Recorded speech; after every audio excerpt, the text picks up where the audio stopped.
Hello, Sycamore Library patrons. This is Kelsey at SPL. Today we'll be making our own ink.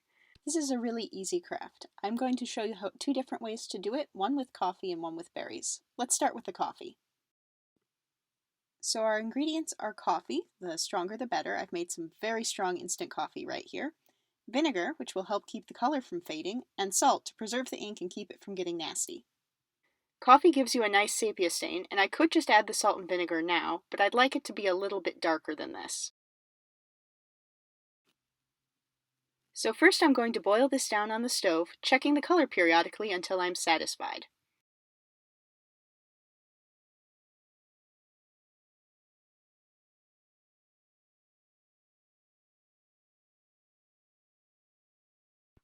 Not quite, let's give it a little bit longer. Once it's dark enough, I'll add the salt and vinegar and stir. You want about 1 teaspoon of vinegar and 1 teaspoon of salt per cup of coffee.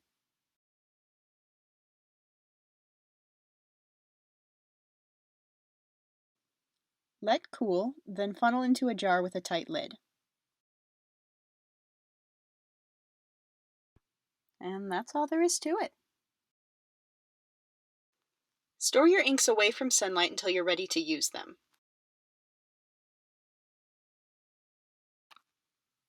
So next let's make some berry ink. This works with just about any kind of berry, and half the fun is seeing what color your ink ends up.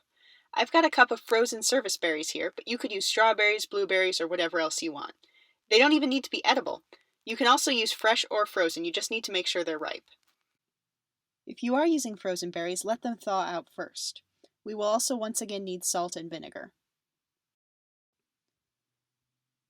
First, grind up your berries using a mortar and pestle. If you don't have one of these, you can make do with a bowl and spoon. The important thing is to really break up the berries.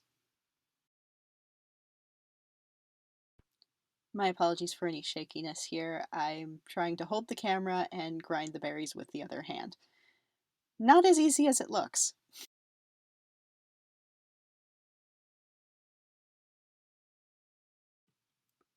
Alright, that looks about right. Once you've got everything well and truly smushed, the next step is to strain the berry juice into a jar. The recipe I'm following calls for a kind of thin mesh strainer that I don't have in my kitchen, but I do have a loose leaf tea ball infuser and a spoon.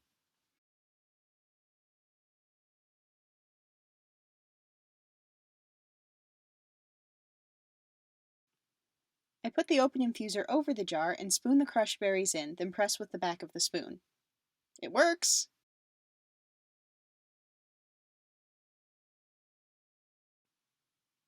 I could probably keep going and get even more juice out of these berries, but I have enough for my purposes right now. Now I'm just going to stir in the salt and vinegar and we're good. In this case, you'll want a teaspoon of salt and vinegar per half cup of berry juice.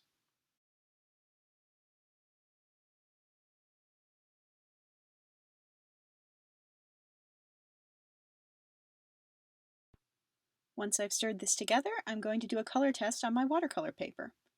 Just like with the coffee, I could try simmering this down for a darker shade, but I'm pretty happy with this one. But whoa, cool, look at how that color changed. It's totally different once it's dried. Different berries give you different colors, and this service berry ink appears to be a red-purple color when it's wet, but it dries a gray-blue. Isn't that neat?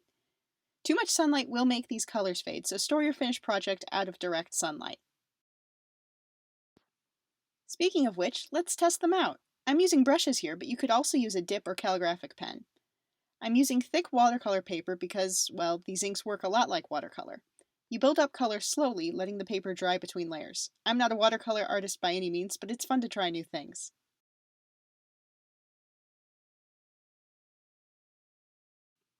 I do really like how even and consistent the coffee ink is, even if it's not as an exciting color.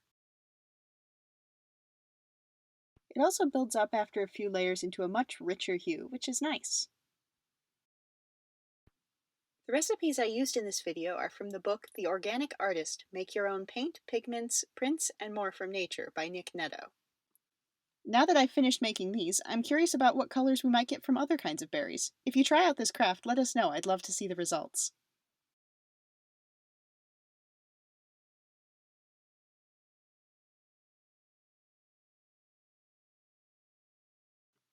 This has been Kelsey from the Sycamore Public Library, and I hope to see you soon.